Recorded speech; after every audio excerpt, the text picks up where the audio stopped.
and Unsigned, a presentation of Zagniff Productions, LLC.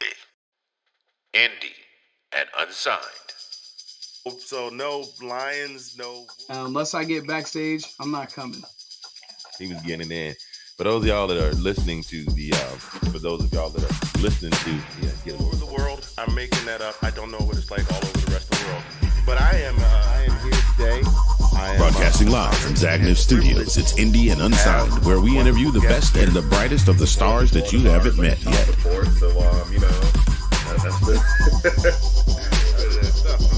Yeah, last time I talked to y'all, I was bragging. And now it's time for another episode of Indie and Unsigned with your host, Mr. Fingers. Episode 2 of Indie and Unsigned. I am your host, Mr. Fingers. Good evening, ladies and gentlemen, boys and girls. What it is. I don't know why I said that, because now I sound like I just walked like straight out of the 70s with the butterfly collar and the bell bottoms with the stacks. But how is everybody doing? It is a beautiful Tuesday afternoon. It is a beautiful day in the kingdom of you. Hush, man. Don't get me started, because I'm going to start giggling. A beautiful day in the kingdom of Zamunda. Welcome to season 3, episode 2 of Indie and Unsigned. And today I have a special treat. I peeped this guy. There is a page that I follow on my social media. There's a couple. They are a Hollywood power couple. That is Team CT Clayton Thomas and his lovely wife, Miss Tangerine Thomas. And Tangerine has a show that comes on every Tuesday called Tangerine's Top Talent. Shout out to Tangerine. Hey, how you doing? Thank you for letting me. He here now. And I peeped this brother, and he does spoken word, and he does spoken word off the dome. Not only does he do written spoken word, that stuff that he's already written, he does freestyle spoken word. And not only does he do freestyle spoken word, well, I'm not gonna give away too much, but y'all stick around. We'll get to that in just a minute. Ladies and gentlemen, speaker, author, and spoken word artist and hat connoisseur, G-Jones. How you doing, brother? Thank you for joining us today, sir. I ain't know I was all that. I'm all that. Where did that come from? I'm 2 people. I must be 2-3 people. I don't know if I'm all them. I don't know if I'm all that. You was looking around for somebody else, like, who he talking about? Yeah. Who do all that? So he got 17 jobs. He got this. He tired. Whoever you have got, they gonna be tired. They do too much. Look, man, look, we gonna be laughing this whole episode. I'm getting Robin Harris, Bernie Mac vibes off you already. See, they don't know about Robin Harris. Look, yeah, they do. Yeah, they do. Baby kids. Baby's but that's all. They don't know that. I bet you won't. Look, I bet you won't go in there with them lions. How much you want to bet? Say $50, make it light on yourself. I'm saying no, because I'm gonna say something now. Robin Harris was Bernie Mac before Bernie. Yes, it's the truth. It is the absolute truth, and that's something that, you know what, we're gonna save that for another discussion. Because I saw that whole, I watched that whole documentary about the club and the whole nine and everything. Yeah. Man, and Robin was killing them. Yes, Robin was killing them. Hey, brother, you in show business? How come you got your feet up on the stage? Gotta go. That's because he had it all. He already had all the hilariousness in him, and right. He had it in such a raw form. That's yeah. And all he needed was an outlet to let it out. But we're not here to talk about the late great Robin Harris. Those of you that are under a certain age, if you don't know who Robin Harris is, all you need to do is just go to YouTube, type in Robin Harris, and add Baby's Kids. That's all you need to know. Yeah. That will give you the total perfect snapshot, everything you need to know about Robin Harris. But we're not gonna talk about the highway police help, highway patrol help. Pull up next to him and said, "Man, you out your mind, them baby kids." Anyway, I need y'all to know, if nothing else, we don't die. We multiply. My wow. Well, I knew they was gonna get that on because they said, cut him low. Oh man! I knew we were gonna cut up when we came on here. This interview gonna run a little bit longer than I thought it was going to. I'm feeling this vibe already. So look, thank you for joining the show, man. We appreciate you. Why don't, before we go too much further and give them like the whole before we give them the whole Kings of Comedy tour, a little bit about, tell us who you are, where you from, and what you do. Okay, so I am The magnificent. All right, no, okay. I am G Dash Jones, right? Listen, you see it on the screen. You got to spell out the dash, okay? GDASH Jones. Spell out the dash. I am a no. I am a spoken word artist, published author. I do motivational speaking. I do workshops. I do a little bit of everything. Hosting. So I'll be moving and shaking, trying to keep people engaged, uplift the spirits of some folk. Having a little message and really kind of reaching out. And I'm from Delaware, right? So you're originally from Delaware. Yeah, well, see, yes, and I'm from Wilmington, Delaware, North Side, and I feel like where I'm from, some would consider the trenches. It's not what people automatic. It's not what you think of Delaware. And there's Northern Delaware and Southern Delaware, different, and there's different areas. From Wilmington, and you can Google it if you want. It is. It raised me in the hood, right? I learned some things. Don't get me wrong, a lot of money in Wilmington too, depending on what part you're in. But where I was from was the hood. So hold on. There's a hood in Delaware? Listen. Okay. I'm just asking. Listen. I'm not trying to be simple, Simon. I'm just saying there's a hood in Delaware. Okay. Yeah. Yep. It's and it's based on popular. They shoots around here. Like put like this. It's a point of I had to learn that it was a little bit more violent in the hood that I was from than it is in what they claim big cities, just because of the small population, right? And they shoot, right? And it's not even like we got less gun laws; they just shoot. So that's just what it is in the hood. So like all of that, yeah. Delaware got a hood. So got a couple of them actually. Got a couple of them. At any rate, so I take my experiences and what I've grown through, what I lived through, and I try to apply that into what I do. So. Yeah, I feel like I answered all the questions that we started off with. You hit all the talk. You hit all the talking points of the TED Talk so far. But yeah, so man, look, for those of you that are watching us, by the way, thank you so much for joining. This is Indian Unsigned, season 3, episode 2. I'm here with G Dash Jones. If reading is fundamental, it's right down there. So now I got a question I want to get into before we even get into how you got into spoken word and motivational speaking. I need to know what's going on with the hats, because brother, every time I see you rocking something new. Okay, so I do have a hat thing. I probably got like 20 fedoras, 40, no, 20, well, probably like 25, 30 fedoras and like 40 fitted hats. 50, something like that. I'm a hat person. That's a thing. So okay, right? Because I fool with you, Mr. Fingers. I'm gonna tell you where my hat thing came from, and this might be the first time I've told this story publicly because I don't work at the company no more. Okay. So, right, as a young whippersnapper, I was the young boy with the braids. I had the velour sweats too. I was but I had a corporate job.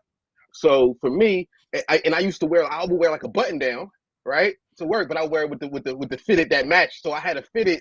I used to keep all the fitteds that matched all the different but I felt like an owner. Like when they call the cat up the dude up on the stage from the draft, like number 1 pick, Jarrell Jones. What I had the button down, the suit blazer, and then I rocked the fitted hat every day just to still be hood about mine. I didn't care. That was just my MO, and I felt like I was good at my job. So that was really big part of it too. Now, and I mean, so I used to be told at one point, it was like, take your hat off, right? And I was like, all right, and I would take it off, and most of the time. And then one day I walked in with a fedora, and they ain't say nothing but nice hat. Now, I will tell you that moment it taught there was a lot of that. He's a nigger. Vibes when the fitted was on, because that's how they saw me, and I was like,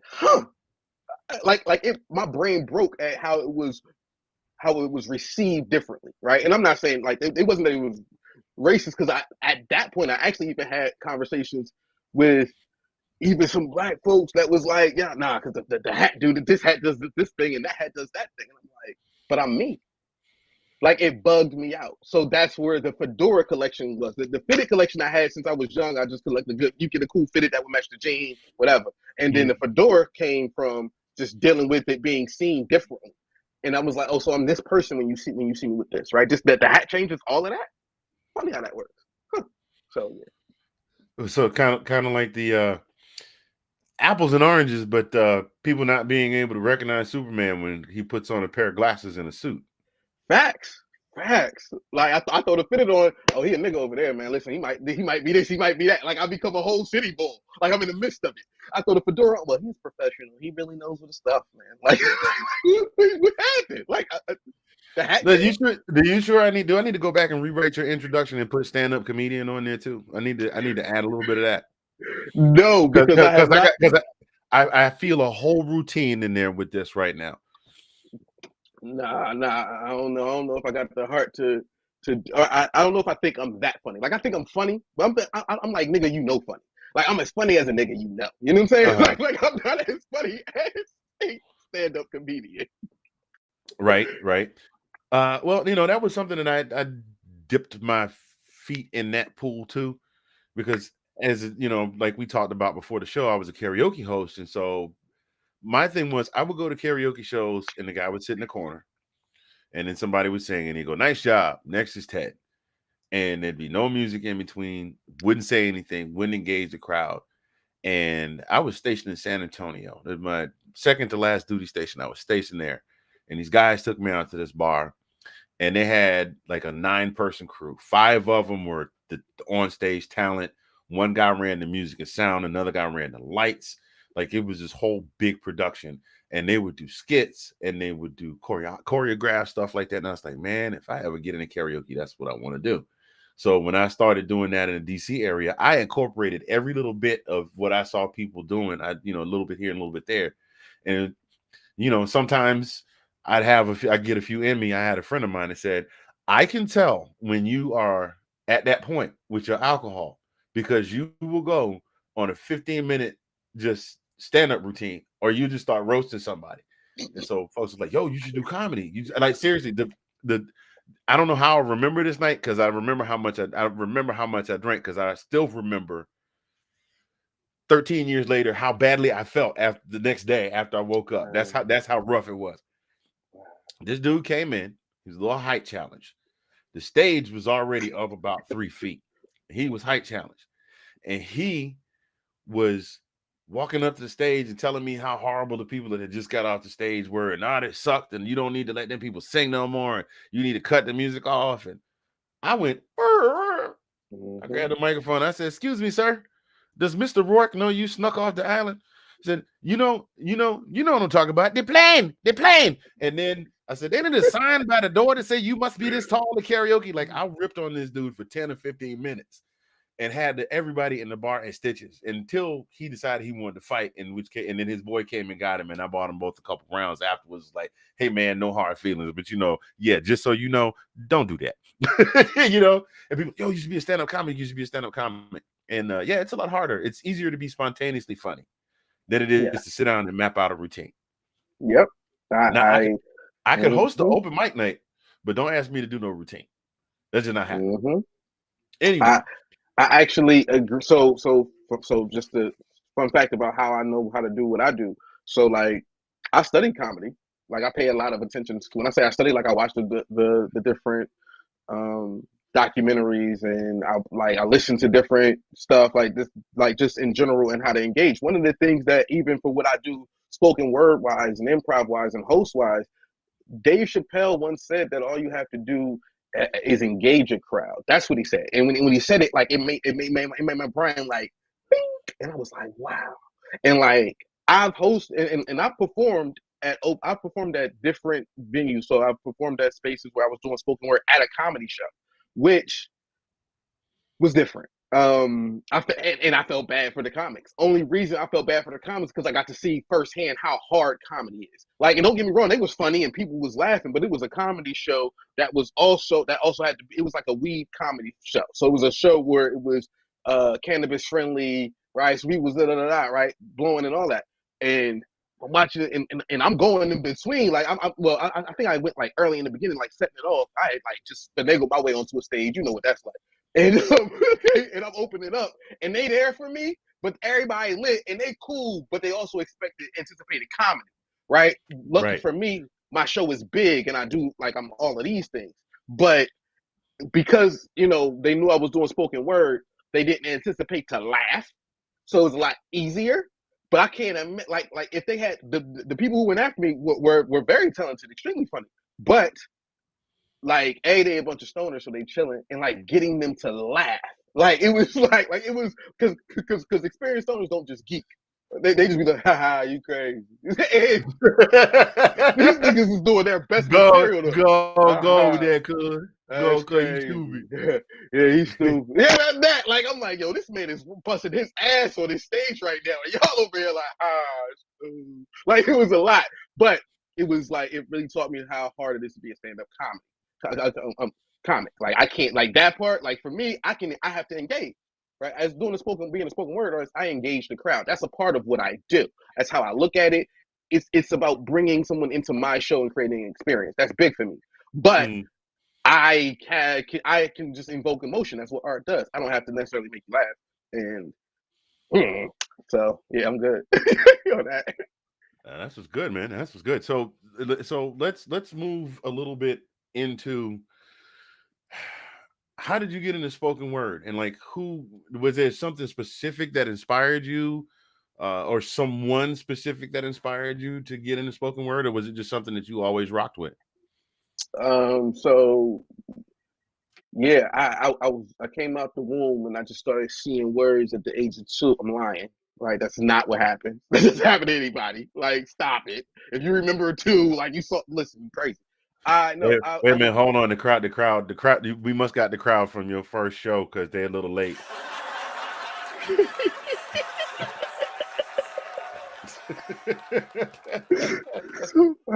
That's hilarious. But I had so essentially when I was young, my sister put me on to like Zora Hurston and Langston Hughes. Like I always was in that vibe. And then so I was born in '84. So I'm a child of hip hop. Right? Like I was a child of hip hop. Like I saw Boys in the Hood in the theaters. I grew up with everybody from LL Cool J through Jay-Z. So like I was in that whole, like I literally listened to it all the time. So words meant something to me.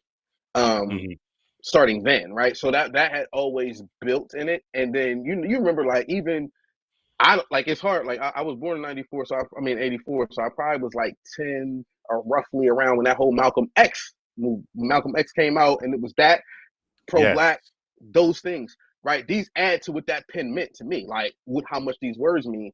And then as I got older, I kind of faded away from some of it because I could rap, right? Or I translated it to rap, and I didn't. The spoken word thing, the fact that I could like improv a poem, I took it for granted because I could just do it, right? And instead, I'm using that same talent in ciphers, right? So it's like, all right, and I'm rapping, and I mean, I can do that too. And I did that, and I performed, and I did all types of stuff. What brought me back to poetry, to spoken word. I had always wrote throughout that time. I always write. I would find different reasons to write, things like that. And I was at Busboys and Poets, right? So at Busboys and Poets with my lady at the time. She says, we were there, and they're like, "Hey, who wants to get on stage?" She said, "You can do the spoken word thing, right?" I said, "Yeah." She said, "You want to go up?" I was like, "Okay, I can do it." The hell? Wait, me? You want me to go now? And I did, and I came in second place, and I didn't even know it was a competition. So Nice. that was when it was like, I should probably take this seriously.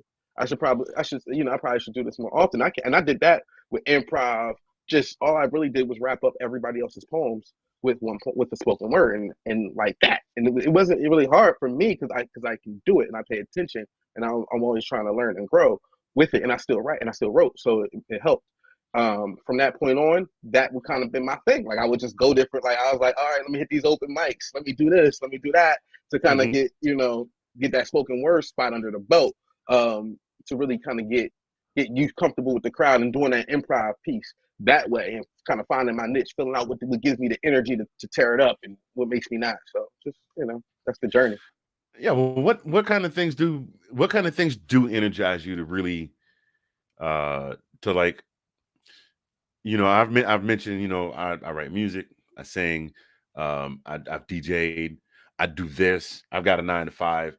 Every one of us has something that really like gets us wound up and want to go out and, really put the boots to the I can't think of what I'm trying to say. Really want to just go out and give it your all. I didn't want to use that because that just sounds so corny, but you really want to go out and give it 100%. So what are some things that get you amped? What gets you hyped when you're getting ready to do a spoken word? So that's the gauntlet. Okay. So what I like to think of that is as the gauntlet. It's a situation where, and it always has happened to me at random. So me performing at a space, anytime I'm doing a performance, that's one thing my brain knows kind of what I'm going into.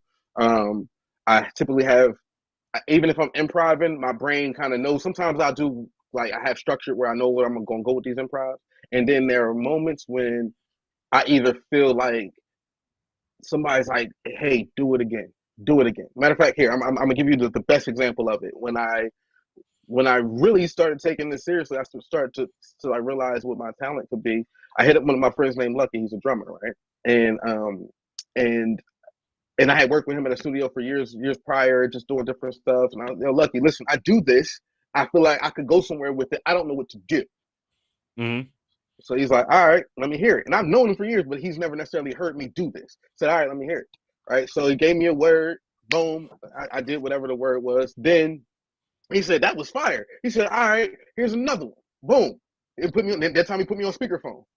I said, all right, bet. And now I'm like, what? You didn't hear me the first time? Look, bow. So he gave me another word, did another one, killed it. Right? He's like, yo, talking to people in the background. And he's like, hold on, I'm taking you with me right now. Then he left the house that he was at. And then he went like around the corner and was like, all right, G-Dash, you got another one then? You come on. You said you do this. Let me see. Bow. I guess he was with his lady or whatever the hell they did. Bow, bow, bow. Did another one. Bow. I probably did like 5 or 6 that night.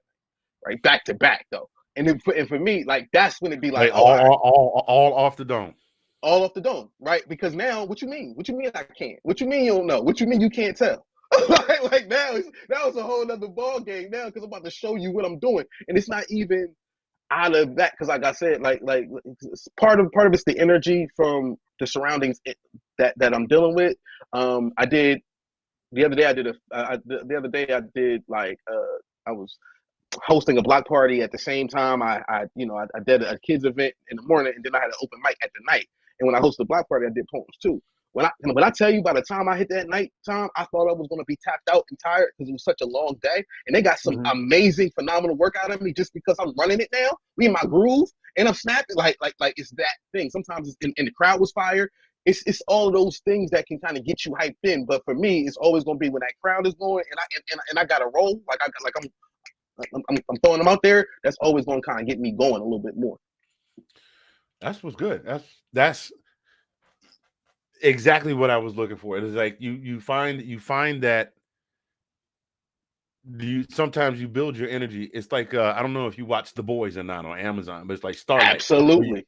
It's like Starlight. You get your energy off of the energy that's coming off from around you. Right here seems like a good place to take a brief pause for the cause, ladies and gentlemen. We're gonna take a brief pause for the cause. Indie and Unsigned with our special guest G-Dash Jones. We're gonna have a word from one of our sponsors, and we will be right back. Don't go nowhere.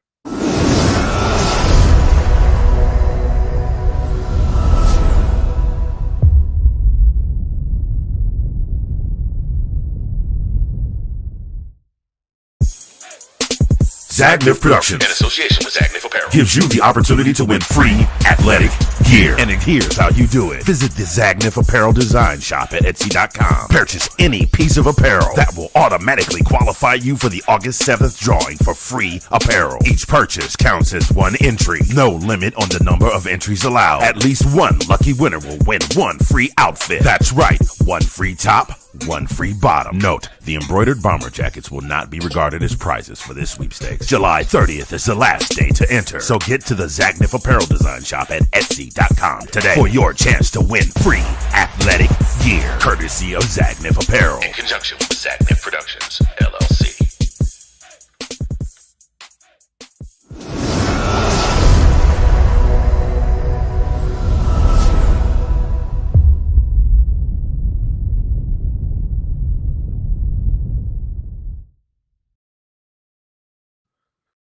That's right, ladies and gentlemen, our sister company, Zagnif Apparel Design. You saw the gear. You can get yourself some free stuff.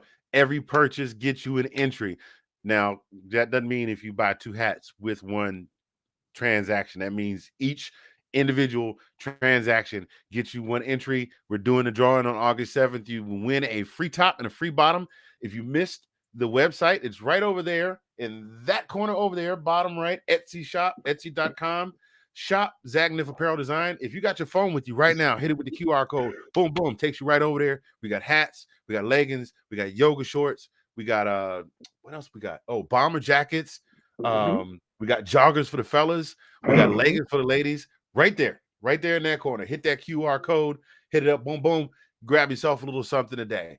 Then now we are back with my man G-Jones, who is full of energy and hype and keeping us going right now. So he is a spoken word artist. He is a motivational speaker. He's an author. I'm gonna get into the thing about your book in just a minute, but I got a word for you today, if you don't mind. Listen, I do this. What are we doing? Oh, he said you do this. Huh? Okay, all right. Well, I told you that I used to be a host. I used to DJ. I used to do karaoke. So that's the word for today. Give me something off of karaoke. Ladies and gentlemen, G-Jones. I'm thinking. I used to love it when she sang to me, but it was crazy because I never know how close it could be to hitting that note I needed. Let me understand exactly what I want you to feel when I speak. I need you to know I could love the way she could hit that note. Whew. See, most of the times it was singing something that rose that she never wrote. I used to feel like, oh, she's got it all. I love Miss Independent no matter what, because that's how she could get. So every time she walked in, she was singing me this, and I never thought, never would assume. No one could told me around this town that I would have her singing I'm Going Down. Fine. I get it. Maybe I was wrong because I thought that I was going to, make her want to shoot. But instead, she sounded like Whitney when she sang that shoot song. All right. Now I'm getting confused. Now I'm trying to figure out how I can find a melody that's inside of me, but all I see her doing is singing different tunes. She labeled me a fast talker when she sang Summer Walker, and I could see that she was meant to be walking down Lennox Ave when she was singing Ari Lennox, because I had to break her off, and all of a sudden my brain started to clash, and I thought that she was supposed to be with me, but instead she wasn't. And it wasn't meant to be, but I still loved it when she was mad. Okay, I get it. Before I give out all my cash because I'm thinking that I'm that nigga that fell in love with a stripper.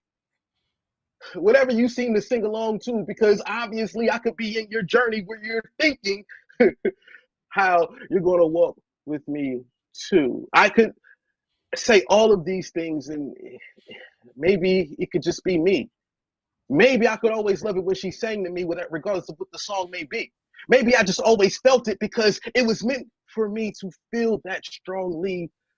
Or maybe none of it was meant to be because those words were never hers. Therefore, it was just the sing-along. Karaoke. G-Jones. We out here. What? I'm gonna give you the finger snaps. G-Jones. Come over to karaoke. Listen, I caught I'm Going Down. I caught the journey. I thought you was good.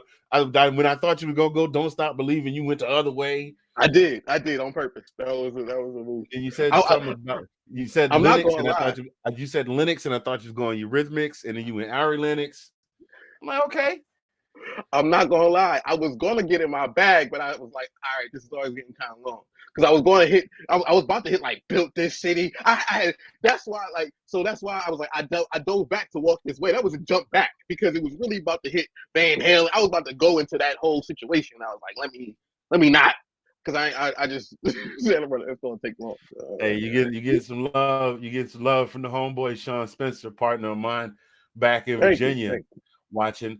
Also, host of one of our partner shows. We talked about me and the football thing, and he does Let's Talk Football. There's a whole family of them. So if you like football, which we talked about, you got to check it out. I'll put you on. I'll invite you to the group.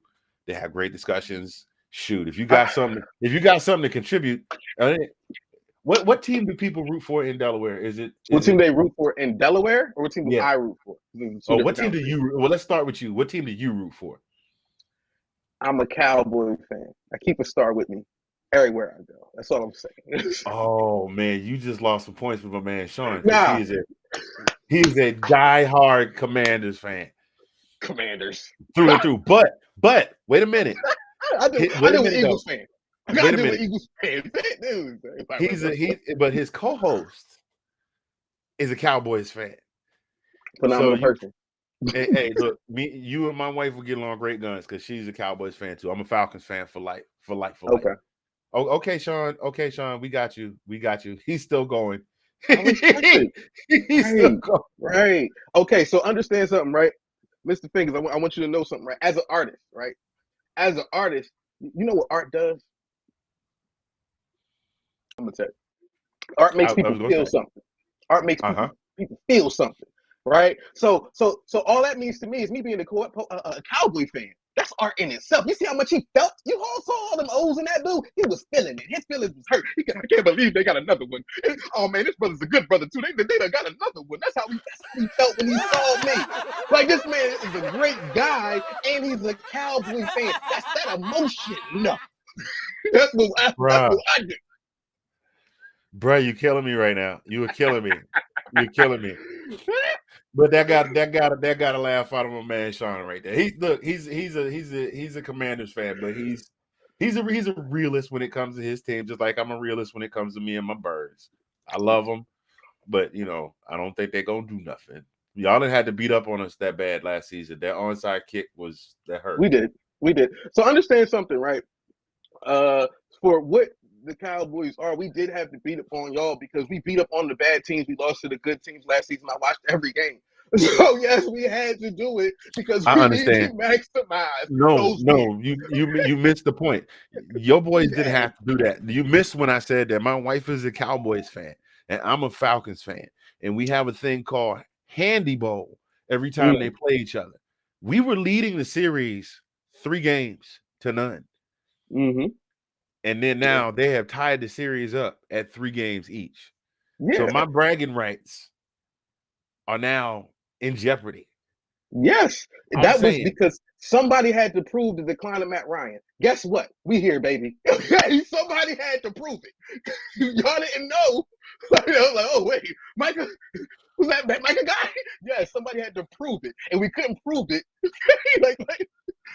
Okay, then we'd have had enough of this guy here. G-Dash Jones had left the chat. No, I'm just playing. Come on back, bro. Sean, I learned how to do it.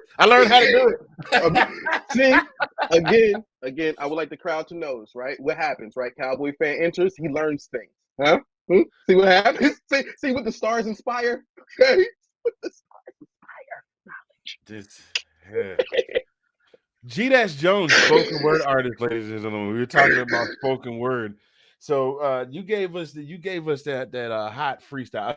Jokes aside, though, it's all in love. It's all in love. You gave us that freestyle.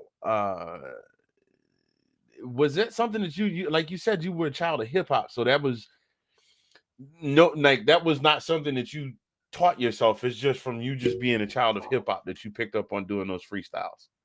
Well, yeah, because that's what okay, right. You know this, but I guess you're right because the crowd, everybody doesn't always know these things. But dude, it was different from like a freestyle was a freestyle back before, like, it's ironic that Flex be having people do freestyles. If Sway, they you know what I mean, spit these written joints. But that's what it was back then, right? And it was just gathering around and, that camaraderie that we did when we could share these bars and the beat. So there's that.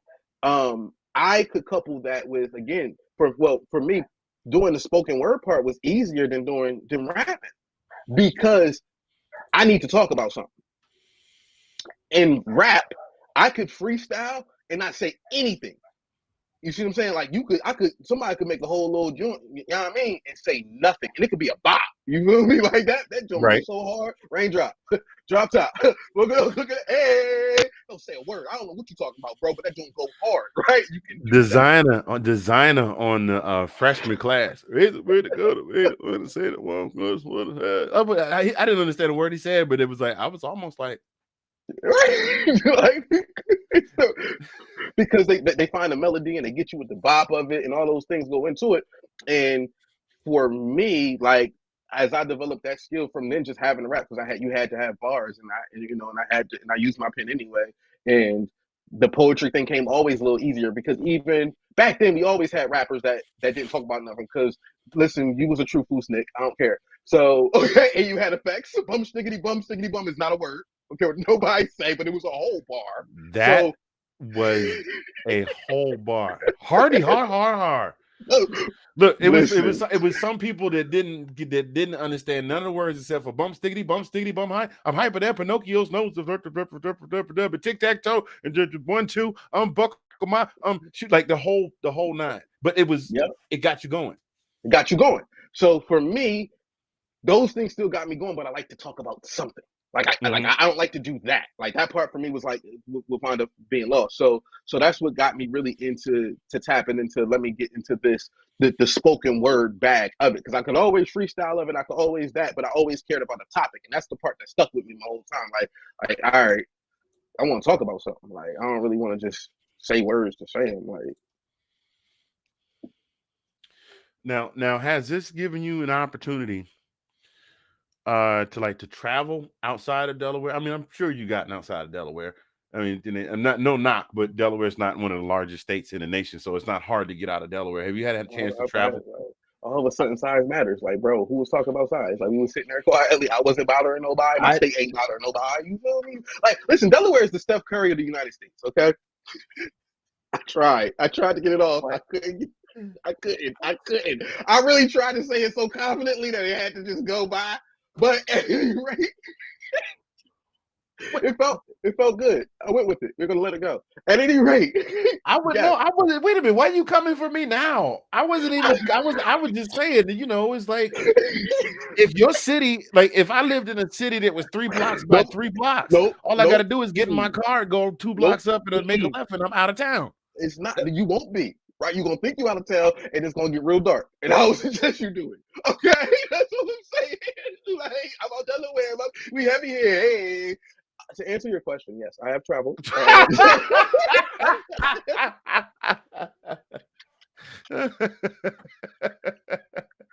Yes, sir. But yeah. So I've been.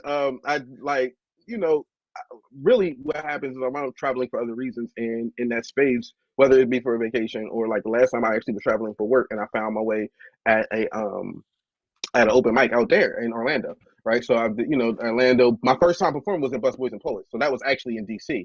So I try to always find ways to get around, and anytime I'm traveling, to find a place where people I don't know is gonna get to hear me do my thing and feel the vibes. All right. Have you in your travels, has it given you an opportunity to maybe after you've been in your craft for a while? I know people that they're okay with not blowing up per se, because they love their craft and that's just what they do. As long as they get an opportunity to give other people the opportunity to get to come up, you reach back and bring them up. But in the time that you've been doing this, have you had a chance to say rub elbows with some royalty, as it were, of the spoken word community?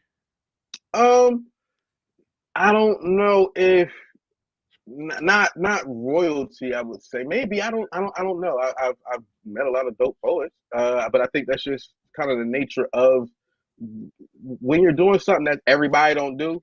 Then when you're in those rooms, that's when you meet the dopest poets. Like you're gonna meet people who are speaking from different parts. And there are times when I've seen poets step on the stage, and you just know it. So doing spoken word the way I do it, it does parallel comedy in a lot of different ways because it's like saying somebody like, "Hey, have you met the dopest comic?" Maybe not. Maybe not the biggest name comic, I should say, right? Uh-huh. But have I met somebody that was just pen was crazy? Absolutely, that type of vibe. So yeah, I've definitely seen some great people. And what I like to do is I'm somebody who because I like to always have levels to my shows and try to do different things, right? You a DJ, so you get the ability to be able to bring in a house record and then to be able to bring in a like an Afrobeat joint and then a hip hop record, right? That thing to me is when I see somebody speak, House to Afrobeat to reggaeton never fails. and so here's a fun fact: when doing spoken word, there's certain things that I don't want to say never fail, but there's certain things that never fail. Like if you talk about certain topics, you gonna go. And what you can do is, for me, I've learned that to adopt different styles, right? What you do Mhm. is you manage you maintain you, but when I'm engaging a crowd, I got to be able to get serious for a second and then talk to you like this for and then I can bring it back and make it big. Like those type of things is what you gather from other poets. You don't know that on your own. Especially not how to do it in the words. So you got to like really tap in to listen to them. So that's what I try to do. Just listen to other poets and see between their pen and then their energy. I always try to just absorb all I can from the greats. Bruh, you you said a whole mouthful here. I It's like listening to you is like sometimes have you ever had somebody that, like I told you before, I can be real high energy, and I like to kind of try and keep a balance. Like you're giving me all the energy, so I don't have to do a whole lot of work. You know what I Mm-hmm. mean? But sometimes you talk to somebody and they're giving you so much energy. It's like, yo, like, wait a minute, hold on, take notes. He said, what? Okay, size matters. Wait, Steph Curry. Like you're trying to keep track of everything. Uh, what are Is there any particular goal that you hope to to achieve from doing the spoken word? Like, I mentioned a minute ago about maybe trying to get get a little bit more of a come up, or you know, what are your So, oh, man, that's a good one. All right, so I'm thinking I would say, so for me, I have a whole business plan that I'm trying to do, right? So right? the spoken word aspect is just like one part of it. So there's a couple different legs to this. And that's what doing the spoken word that comes with the hosting. Like I host, I host Weed Stock. That's coming up around here. Um, that's also with me doing the workshops. So I do workshops. Some based on like creative writing, some based on performance because they don't do performance development anymore. So a lot of artists don't know how to handle themselves on the stage. So and I know how to do those things. By trade, my 9 to 5 is I'm a corporate trainer, right? So I know how to manage a classroom, manage a room with adults and things like that, and youth. And I've done youth workshops at this point. So like those things to help people tap into their presence and all that. So that's a leg of that, right? So I got the spoken word and performance space. I got the book, and then there's of course the workshops. You take out those things, diving into life coaching and diving into public speaking. So for me,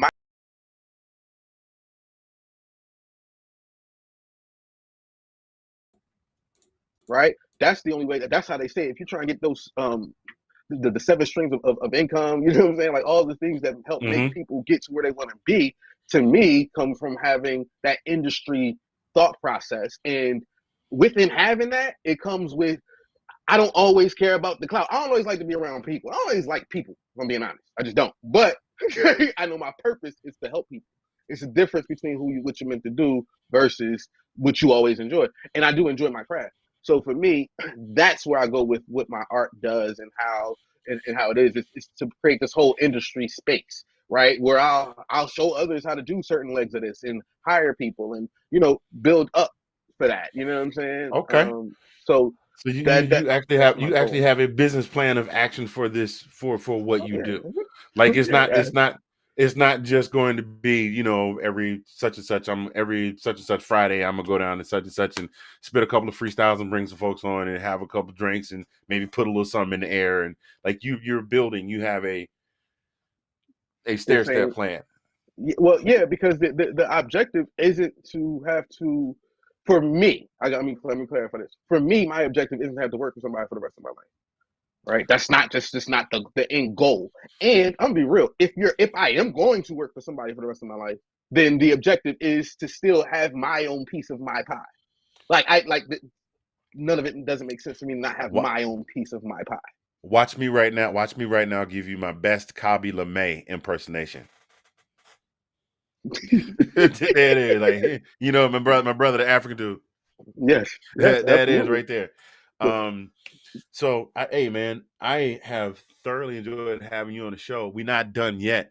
I want you to give us another piece, if you don't mind. I know you say we do this. I know, but I would like to give Really you the quick, courtesy. before I do this, and I hate to interrupt you, but you asked me a question, and it's sticking in my head because of the example that you gave me, right? Or because the story that you gave me. And as a DJ, I'm gonna ask you a question first. As a DJ, a podcaster, as a public entity in that space, what level do you hope to achieve with what you do? Well, we've already set the foundation with Zagnif Productions, of course. We started the LLC. We are now 18, 19 months old. This month, the LLC is. We have the levels with the custom apparel. Right now is third party drop shipping. We hope to be able to evolve to a point where I've got my own warehouse. And well, actually, I don't know. I might want to keep that. I might want to keep that third party, because that way I don't have to pay for having the stuff and keeping the inventory. So that's why I got started with the third party drop shipping. I do have my own music that I have that I've got an EP. I thought I had one right here. I was going to pull it out and hit you with it. But I've got 2 EPs that I put out. I also do voiceover work. My goal is to eventually build this to a point where maybe it's not necessarily a secondary source of income, but it's a doggone good source of supplementary income. Mm-hmm. Actually, of all of those things that I've mentioned, the one that will probably make the one that will probably make the most money once it gets rolling is the voiceover work, and then more than likely the podcasting when we can get some more sponsors. Because um, right now, and this is absolutely zero knock on any of you all that are sponsoring our show, we do appreciate you. But we're no. You know how you do when you first starting out. I do. I do. Everybody's looking out for everybody. As a matter of fact, I'm Mm-hmm. getting ready to play another one of my sponsor videos in just a second. We're kind of all looking out for each other, trying to shout each other out and get eyes on each other's product. So eventually the goal is to have some actual sponsors come in and say, hey, we want to, but it's mine. This is something that is mine and is proprietary to me. It's not on a network. It's not on a television network. It's not on a cable network where I've got to deal with, you know what I'm saying? Like Kev on Mm-hmm. stage, he started his own studio. Shoo! Isn't Tell me that a about beautiful it. thing? What? Kev on stage Listen. has his own studios where he can film and produce all his own content and offer. I mean, he still does the free stuff on the social media platforms, but he's got the exclusive content. And that is my goal. We do have the Patreon page. We got nobody hitting the Patreon page right now, but we'll get there eventually, I think. Mm-hmm. So that's my end goal. I mean, I would like for it to be actually probably bigger than just a second supplemental course of income, but I want to have the foundation in place before I get there. Because right now it's just me. It's me and my homeboy Colin that co-hosts the show, and then my boy Sean Spencer that's that's been in the comments. We're all part of that podcast family together right now. But Zagnif is all. This is it. This is the whole staff. So that's my goal. I dig it. I dig it. That's dope. And my with that question made me think of the answer being Styles P. Right? Here's why I say this. Uh-huh. I only say that because in my brain, who's a artist whose career financially got dumb money, got good money, but they get to stay to themselves and live their life. But they got juice companies and all that other shit. Like that type of level to me is my financial space of what I don't mind being in with what I do. Right, where listen, but this is why we do more than one thing, right? If you look at what you're doing right now, this is why it's the multiple streams of income. That's where Right. where it works. So I'm here for it. I get it. Yes, sir. Yes, sir. Well, we're gonna jump right here, ladies and gentlemen. We're gonna run another from one of our sponsors here, our good buddy Sid Swinton with Squid Rips Cards. We will be right back right after this. Don't move.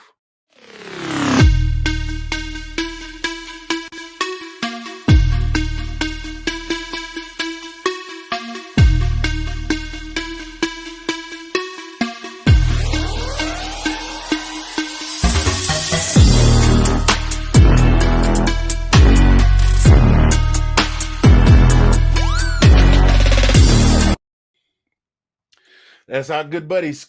That's sorry to say Squid, our good buddy Squidney. Oh man, Sydney Swinton with Squid Rip Cards. The man is doing big things. He's live on TikTok a couple times a week. You can check him out at Squid Rips Cards on TikTok. I believe he's on Tuesdays and Thursdays. I'm not exactly sure which days because I don't have a TikTok, so I got to get there. That's next. That's supposedly the future of the future of social media right now. But we are here right now live with our in-studio guest, G-Jones, who has been dispensing wisdom and freestyles and telling people how they should wear their hats and all kinds of good stuff. I got one more question for you before we get into this next freestyle. You have a catchphrase that I've noticed that you give out when you do a freestyle, and I don't think I didn't notice for a second how you very, very subtly get with the product placement. But it's your catchphrase. It's called. I caught you with the product placement. I'm not mad at you. That's what I got you on here for. Do your thing, brother. Promote your craft. But he has a catchphrase, and I'm gonna let you explain it to the people. I'm not even gonna give it away. Explain to me about the catchphrase. So the catchphrase is I'm thinking. It's the shirts. So it came because whenever I do improv, that's just what I said. That's what I say. Like I didn't think about it until my homie Tuck, shouts out to Tucker, Lindsay of Tuck Media. Boom, get your website done. He hooks it up. Either way, he came. I do a podcast with him, Gordon DE, and Uncle Tuck. We was chopping it up one day, and I did one. He was like, so he said you should just have your shirt say I'm thinking. I was like, I didn't even know I said that. Like I really didn't even know I said it until he was like that. And then I reached out to this company called Stoner Babies, and we had some things. And shouts out to Weed Snob for printing up the shirt. So it was a collab effort. But the I'm thinking came from is what I opened up all my spoken words with, and I didn't even realize it because I just get into it's probably like rapper mode that thing. But instead of it's that, it's I'm thinking, and then so. Yeah, right. Another shirt thing here. Yeah, something clean. Now those can be just wiping it off. Right. Yeah, I know, right? Just a little something. Those can be purchased on your website, right? DEXDE.net. Right there in the crawl and on the banner, ladies and gentlemen. That's where you can get that.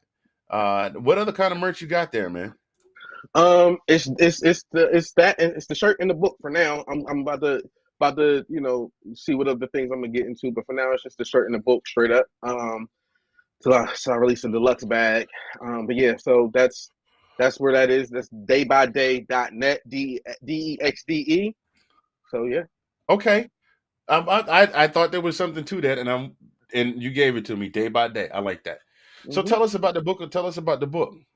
Okay, so the book, DEXD, hold up, boom, because I'm here, you know what I'm saying? You didn't get yours yet, it's coming. But bow, so you can look at mine until you get yours. You see what I'm saying? Right, back just like the viewing public will look at mine until they get theirs. All right, so here's what we're gonna do, right? My book, Day by Day, Volume 1. Day by Day stands for DE stands for Destined by Determination. Right? So that DE day X is times, destined by determination. That's how that works. So the book is really, it's a set of poetry written based upon things that I went through as my younger self and lessons that I've learned and reflected on as my older self. You feel me? So I take these things because I believe that we are all destined by our determination. Do I believe in destiny? Yes, but I believe that it's based upon the pathway set before you and the decisions that you make. Free will still exists as well, right? So that means that your will is going to direct how you move, right? And how determined you are is going to determine how you get where you're trying to go. So that's the premise of this book. And for me, this book is one of three. This is the first one that's out, Day by Day, Volume 1, The Willing. Okay. And it's, when I say it's a bunch of different life lessons, it talks about everything from avoiding generational curses, right? Which we all got them. It's You know very few what? It's people who I funny know you that mentioned don't. that. Funny you should mention that. Yes, sir. Because I wanted to say, I've heard you drop some dope freestyles, but I went to your website and I checked out a lot of your spoken word, and the bar that jumped out at me: I'm a black daddy, which means I'm ducking and dodging those generational curses so I don't pass down those traumas. Yeah. Yep. Right there. That was, but being I can only speak from being black in America. We are delivered trauma. Like trauma is brought to the doorstep. Trauma's on the TV. Trauma's when I look at my phone. Like you can't just avoid trauma as a black man in America. It's just there. So now you got to just try not to pass down the same stuff that was handed to you, because our trauma is not our parents' trauma now. It's life has grown unless we carry those with us and look at it differently. Like I can't prepare my kids for the same lifestyle I need to be prepared for. They're not me. Like they live in a different world than I lived in. You see what I'm saying? They gonna have a metaverse. I didn't have a metaverse. I had Nintendo. So I feel like Bro, you had a Nintendo. I had an Atari 2600. I still have it. right. So listen, Pong. What is Pong gonna do in the metaverse? Like I don't know. It's a different world. So I kind of had to look into, like I said, avoid those generational curses. Point of Reference is probably one of my favorite poems in the book. It's called Point of Reference. This is about like how you see love, right? How you learned what love was. You see what I'm saying? I grew up in a single parent home. Love wasn't inside the home. That changes how you see it. I don't care how anybody want to say it, but if love is never exists in the home where you live, how do you learn what it is? That means you're only picking from whatever you saw it somebody else. You know what I'm saying? Like Right. that, and hoping somebody has a decent conversation with you. So I tackle that type of those conversations. I got one in there about how people who make decisions are rarely people who are from the same ilk that they're making decisions for. I.e., we see Roe versus Wade, right, being made by a bunch of people who aren't in the position that they're making the decisions for. Period. Right? Even the female who voted for it. Sorry, guess what? If she needed to have an abortion, she got enough money to go wherever she needs to do it to make it happen. That's not her fight. So she can make these decisions because it's not your problem, right? It's very different when you're making decisions when it's not your problem. So I write about that. It's like I said, it's about 20 of them, and each poem has a different introductory like paragraph or intro, so that if you're not into poetry per se, you still can understand everything I'm saying. Like it still kind of breaks it down to give the lesson and the message. Well, I'm definitely looking forward to getting a copy. Yes, sir. Yeah, he told me you were going to send me one, so I got my eyes out for it. Mm-hmm. Ladies and gentlemen, G-Jones, good sir. I was wondering. I asked earlier. I was wondering. It sounded a little bit like a catchphrase I heard somewhere. If you would be so kind as to give the folks one more before we get out of here for the day. Absolutely. Which you want? Oh, so we didn't Well, actually explain it, but I'm gonna explain it real quick. So I tell the world, they heard me do it, but we didn't explain it. So my thing is, I say, you give me a word, I give you a poem. That's my thing, right? As an improv poet, I kind of can do it that way, right? So when I said that they gave me when I ran a gauntlet, it was give me a word, give me a word. That's my thing. You give me a word, I give you a word, phrase, anything that can allude to something. As long as I know what it means, I can give you a poem. Okay. Off the dome, blah, blah, blah, blah. Compassion. There we go. There's your word. Okay. I'm thinking.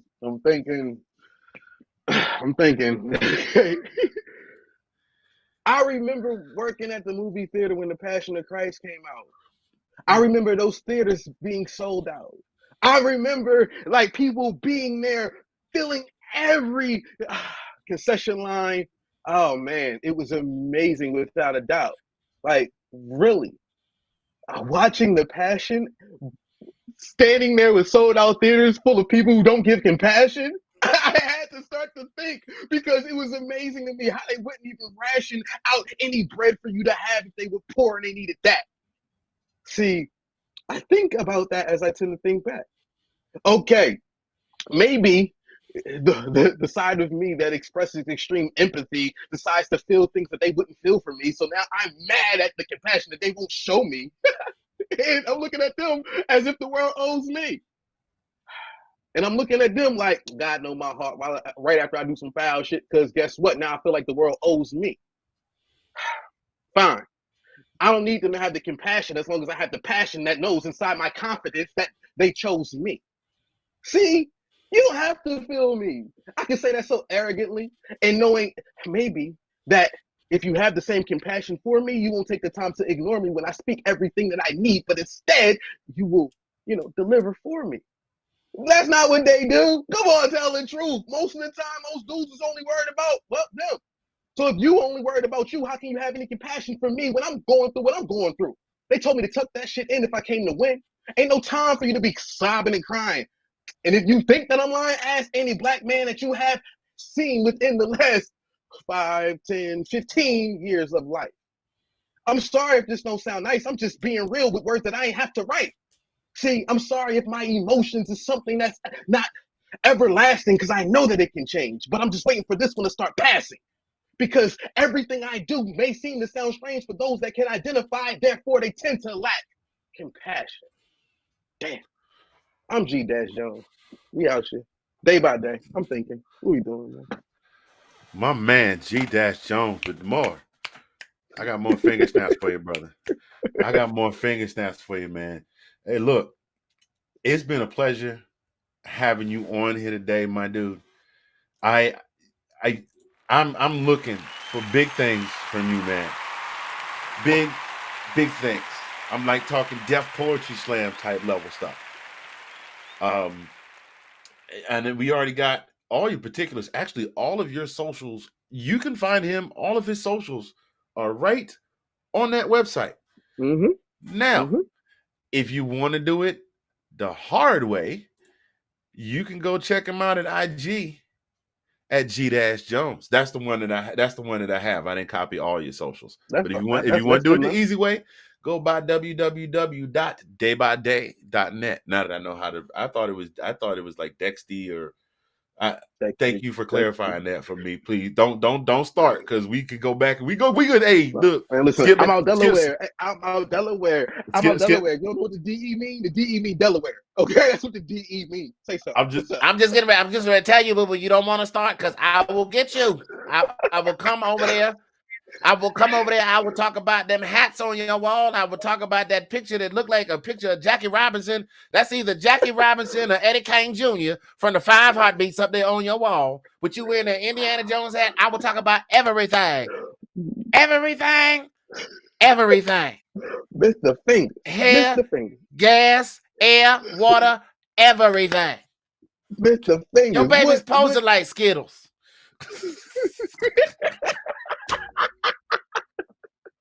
I can't. I'm not gonna lie. I wanted to give a little skip. I mean, a little Shannon Sharp off of that. Like, but I couldn't get the. Oh, but you want Uncle Shay Shay? I could give you Uncle Shay Shay. Uncle Shay Shay. That's what I wanted. Don't. Hey, look. Listen. Skip. Listen. Let me tell you something, Skip. Let me tell you. I grew up in a small town.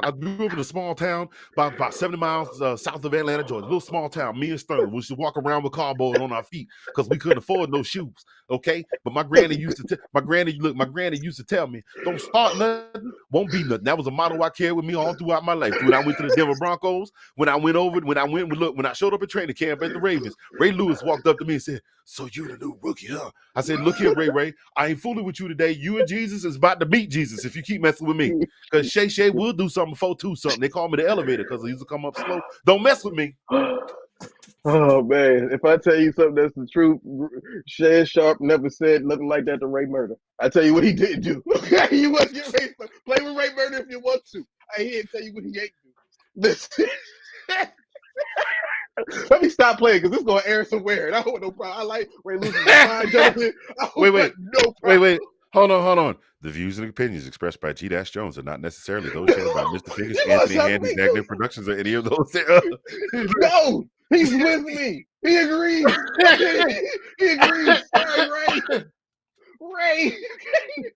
Somebody talk about Lamar Jackson real quick so we can bring up somebody else who can throw the ball. Anyway, all right, listen, get me off this phone because get me off of this phone. Why you have to wait a minute? Why you do that? I didn't mean to. Because it's been on my timeline today and it caught a stray. And I'm sorry because I like Lamar too.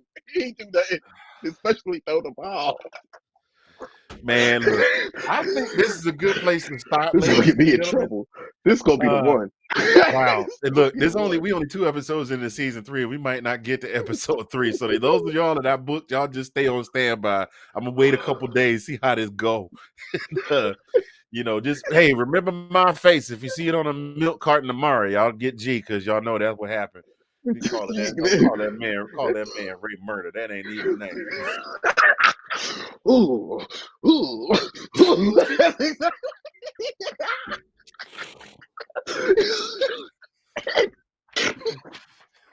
here. Phenomenal human being. Shannon Sharp can't talk to me. The other day, Shannon can't talk to me.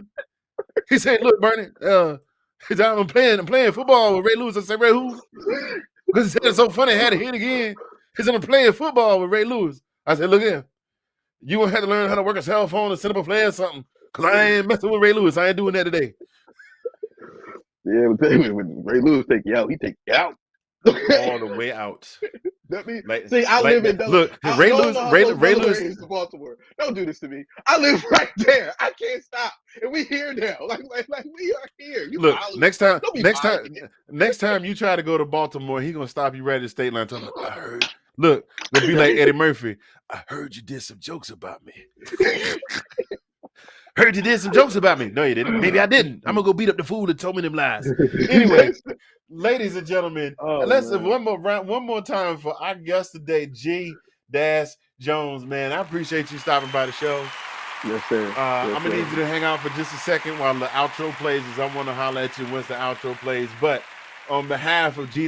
Jones, all of our sponsors, by the way, GreekGans.com, Envision Social Media, 1906tees.com, Squid Rips Cards, and Zagnif Apparel. We appreciate each and every one of y'all for being sponsors of the show. G, I appreciate y'all. We gonna get out of here before we get to cutting up some more. But we, for now, are OUWT out, and we will see you later.